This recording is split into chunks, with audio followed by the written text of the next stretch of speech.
कि गठबंधन में दरारें, चिराग पासवान मुख्यमंत्री जी के बीच में दरार, लोजपा जदयू, और इन बातों को सहज स्वीकार करना भी आसान हो जाता है क्योंकि मेरा इतिहास भी, उस वक्त के नेता प्रतिपक्ष, अब आज की तारीख में कौन होंगे कैसे होंगे नहीं पता, बट उस वक्त के नेता प्रतिपक्ष कि भैया वो एकदम मुख्यमंत्री बनने के समीप थे, बन ही गए थे, शपथ होने वाली थी। मैंने तब भी ये कहा था कि बिहार की जनता ने कभी भी उनको चुनने के लिए वोट नहीं दिया है। आप देख रहे हैं मैं पीडी समाचार, मैं हूं आपके साथ असलम अब्बास। चिराग पासवान ने लोजपा रामविलास पासवान के विधायक दल की बैठक के बाद जो है प्रेस कॉन्फ्रेंस की।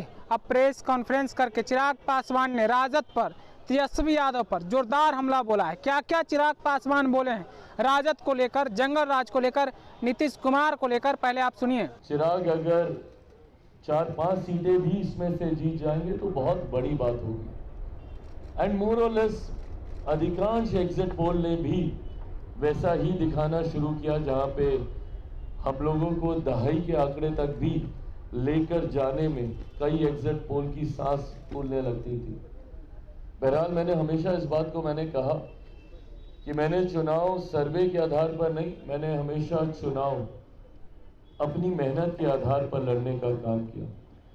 परिणाम मैंने ये सोचकर नहीं कि एग्जिट पोल मुझे क्या दिखाएंगे, परिणाम बिहार की जनता मुझे क्या देगी, ये सोचकर मैंने चुनाव लड़ने का काम किया। 2014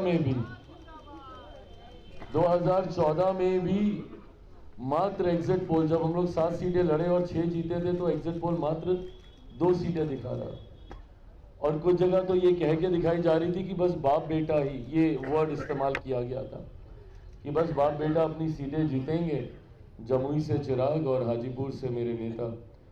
और 2019 में भी जब 6 की 6 हम लोग जीते, तब भी यही नैरेटिव सेट किया जा रहा था कि बहुत होगा तो 2 सीटें जमुई चिराग निकाल लेंगे, हाजीपुर इनके नेता के नाम पर, उस वक्त हमारे चाचा चुनाव लड़ रहे थे, वो निकाल लेंगे। और 24 में तो हद कि भैया सिर्फ हम ही सीट निकाल पाएंगे, जमुई की 1 सीट निकल गई तो निकल गई, बाकी इनके जितने प्रत्याशी हैं उनमें से कोई चुनाव नहीं जीत पाएगा। और मेरे 5 सांसद आज इस मंच पर आपके सामने मौजूद हैं। बहरहाल मैं एग्जिट पोल को मैं दोष नहीं देता, मैं दोष उन लोगों को देता हूं जो ये नैरेटिव सेट करने का प्रयास करते हैं बार बार कि गठबंधन में दरारें, चिराग पासवान मुख्यमंत्री जी के बीच में दरार, लोजपा जदयू, और इन बातों को सहज स्वीकार करना भी आसान हो जाता है क्योंकि मेरा इतिहास भी ऐसा ही रहा है। 2020 में जिस तरीके से हमारी भूमिका रही, तो उस भूमिका के साथ जोड़ते हुए इन परिस्थितियों को जोड़ना आसान हो जाता था, और इसीलिए 24 के लोकसभा में भी यही परसेप्शन बनाया गया और यही परसेप्शन 2025 विधानसभा में भी बनाया गया। पर मुझे खुशी है आज कि जिस तरीके से तमाम बातों को ध्वस्त करते हुए एनडीए का प्रदर्शन रहा, और जिस तरीके से विपक्ष के तमाम नेताओं की बातें, उनका भ्रम फैलाना, उनका फॉल्स नैरेटिव सेट करना सिर्फ बातें बनकर रह गया, और जो बातें मैंने निरंतरता में कही थी, राजनीति का विद्यार्थी हूं, बीइंग स्टूडेंट ऑफ पॉलिटिक्स, मैं भी अध्ययन करता हूं, पढ़ता रहता हूं, निरंतरता में सेफोलॉजिस्ट नहीं हूं, बट आंकड़ों को पढ़ता हूं, आंकड़ों पे काम करता हूं, और इसीलिए मेरा विश्वास हर बार गहराता है कि भैया इतना तो हम जीतेंगे ही जीतेंगे। और वो विश्वास जो मैं आप लोगों से संवाद के दौरान भी रखता हूं, वो आता ही इन बातों को लेकर है क्योंकि मैंने उन आंकड़ों पे काम किया होता है। मैंने बार बार 2020 से इस बात को कहा, जब ये बात कही जा रही थी कि भैया राजद इतनी बड़ी पार्टी, राजद इतनी बड़ी पार्टी, उस वक्त के नेता प्रतिपक्ष, अब आज की तारीख में कौन होंगे कैसे होंगे नहीं पता, बट उस वक्त के नेता प्रतिपक्ष कि भैया वो एकदम मुख्यमंत्री बनने के समीप थे, बन ही गए थे, शपथ होने वाली थी। मैंने तब भी ये कहा था कि बिहार की जनता ने कभी भी उनको चुनने के लिए वोट नहीं दिया है। 2020 में बहुत सहजता से ये बात मेरे साथ जोड़ दी जाती थी और कह दी जाती थी कि चिराग पासवान की वजह से जनता दल यूनाइटेड को नुकसान हुआ। अगर जनता दल यूनाइटेड को नुकसान हुआ तो इसका लाभ किसको मिला? उसका लाभ सीधा सीधा राजद को मिला था। राजद को भी उस वक्त बड़ी पार्टी चुनने का जनादेश नहीं था क्योंकि उस वक्त एक डिवाइडेड एनडीए था। इसका लाभ परिस्थितिवश राजद को मिल गया था। बट उन आंकड़ों को देखकर, इतने विधायकों को देखकर, जिस तरीके से राजद अपने पुराने स्वरूप में, अहंकार में आ गया था, उस वक्त मैं बार बार ये कह रहा था कि ये अहंकार ही इनके पतन का कारण बनेगा, क्योंकि ये कभी समझ ही नहीं पाए कि एक बटे हुए एनडीए का लाभ आपको मिला है, जनता ने आपको नहीं स्वीकारा है। और आज वही चीज प्रमाणित हुई है। यही परिणाम 2020 में आते, और जनता दल और राष्ट्रीय जनता दल की अगर मैं बात करूं तो ये तो 2005 से 2010 से समाप्त है ये पार्टी। 2010 में जिस तरीके से एनडीए को प्रचंड बहुमत, एक ऐतिहासिक बहुमत मिला था, उसी वक्त राजद को अस्वीकार कर दिया गया था, और ये अस्वीकार 2005 में भी हो गया था। तो एक बार जो 90 के जंगल राज के बाद, उन 15 सालों के शासन के बाद जनता ने राजद को अस्वीकार करने का काम किया, बिहार की जनता ने कभी उन्हें दोबारा स्वीकार नहीं किया। जनादेश दे दिया कि भैया राष्ट्रीय जनता दल जंगल राज वाला नेतृत्व तो हमें नहीं चाहिए। पर 2015 में परिस्थितिवश पुनः उन्हें मौका मिला। मुख्यमंत्री नीतीश कुमार जी के उनके साथ जाने की वजह से उन्हें लाभ हुआ, और 2020 आते आते तक जिस तरीके से एनडीए में बिखरा हुआ, अगर 2015 का भी एनडीए वैसा ही रहता जैसे आज है, तो भी इन लोगों के लिए खाता खोलना मुश्किल होता। 2020 में भी आज जैसे हम लोग हैं वैसे ही रहते, तो इन लोगों के लिए दहाई का आंकड़ा पार करना मुश्किल होता। और 2025 ने तो प्रमाणित कर ही दिया भैया। इतना बुरा हर्ष, कई लोग सोचते हैं कि और कहते हैं कि भैया ये तो कल्पना भी नहीं की थी। बिल्कुल कल्पना की थी, मैंने कल्पना की थी, और मैं बार बार आप लोगों से बातचीत के दौरान इस बात को मैं कहता रहा था, और मैं कह रहा था कि भैया अगर हम लोग यूनाइटेड तौर पर चुनाव लड़ लेंगे तो कोई कारण नहीं है कि राष्ट्रीय जनता दल या महागठबंधन अस्तित्व में भी आ सके।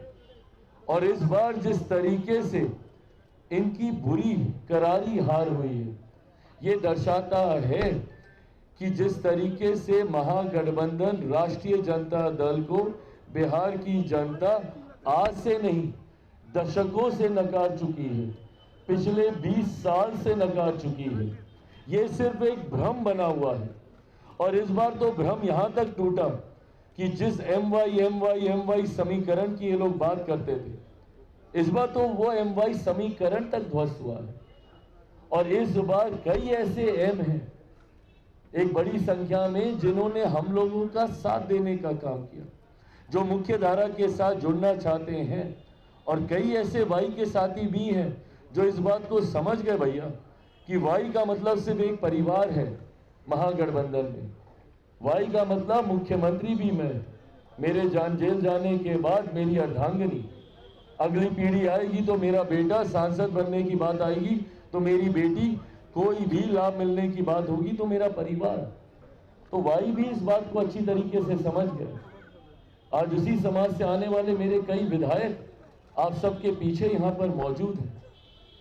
तो ऐसे में चुनाव पहले दिन से ही स्पष्ट था कि जिस एकजुटता के साथ एनडीए चुनाव लड़ रहा था, जहां पर बात सिर्फ विकास की हो रही थी, जहां पर बात डबल इंजन से मिलने वाले लाभ की हो रही थी, जहां पे बात मेरे प्रधानमंत्री के सोच की हो रही थी, जहां पे बात मुख्यमंत्री नीतीश कुमार जी के अनुभव की हो रही थी, जहां पे बात बिहारी फर्स्ट की हो रही थी, जहां पे एनडीए घटक दलों की एकजुटता की बात हो रही थी, तो वहीं दूसरी तरफ महागठबंधन के अहंकार की बात हो रही थी, एक दूसरे को सम्मान न देने की बात हो रही थी।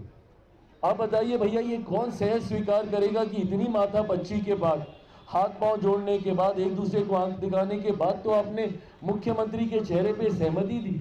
अगर ये सहमति इतनी पहले ही थी तो राहुल जी तो घूम के गए थे ना भैया बिहार, उस वक्त घोषणा कर देते उनके चेहरे पर किस तरीके से उनको डराना धमकाना पड़ा, तब जाके वो चेहरे की घोषणा हुई। और एक और जो उप मुख्यमंत्री बनने के लिए भैया पूरी पार्टी को ही उन्होंने स्वाहा कर दिया।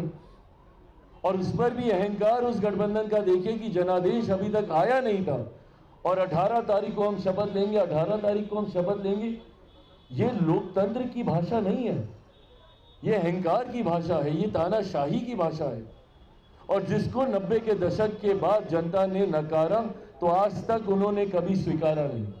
आज के बाद राष्ट्रीय जनता दल जिस तरीके से ये सांप्रदायिकता, जातीयता का प्रतीक बन चुका था, एमवाई समीकरण, और कल मुझे खुशी हुई कि जिस बिहार फर्स्ट बिहारी फर्स्ट की सोच को मेरे प्रधानमंत्री जी ने भी मजबूती से दोहराने का काम किया, जिस बात को मैंने हर मन से कहा कि सही मायनों में बिहार में कोई एमवाई समीकरण है तो उस एम में देश की ही नहीं दुनिया की आधी आबादी का प्रतिनिधित्व करने वाली महिलाएं हैं, तो उस वाई में मेरे प्रदेश की ही नहीं देश की सबसे बड़ी आबादी युवाओं की है। ये है सही मायनों में एमवाई का समीकरण।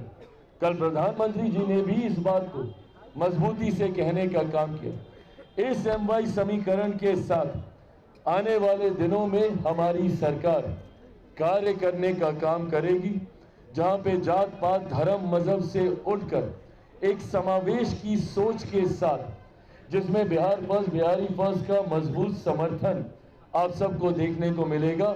मेरे प्रधानमंत्री के सोच वाली सरकार, मुख्यमंत्री नीतीश कुमार जी के अनुभव वाली सरकार, बिहार फर्स्ट बिहारी फर्स्ट के समर्थन वाली सरकार आने वाले दिनों में आप सबको देखने को मिलेगी। मैं ये मानता हूं कि अगले 5 साल बिहार के लिए एक स्वर्णिम काल के तौर पर होंगे।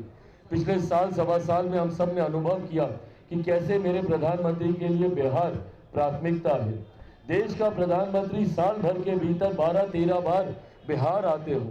चुनाव प्रचार को जिस तरीके से उन्होंने लीड करने का काम किया, जिस तरीके से हर दूसरे दिन बिहार आकर उन्होंने यहाँ पे प्रचार करने का काम किया, ऐसे में परिणामों के बाद जहां मैं बिहार की जनता का धन्यवाद करता हूं कि सही समय पे लिया गया सही फैसला।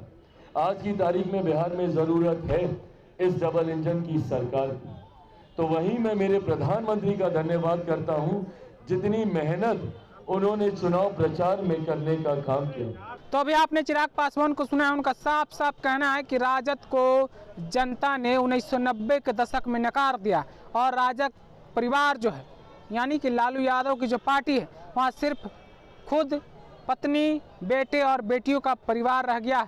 यादव समझ चुका है, मुसलमान भी समझ चुके हैं। साथ ही साथ तेजस्वी यादव पर भी उन्होंने कितना करारा हमला किया है आपने भी सुना है।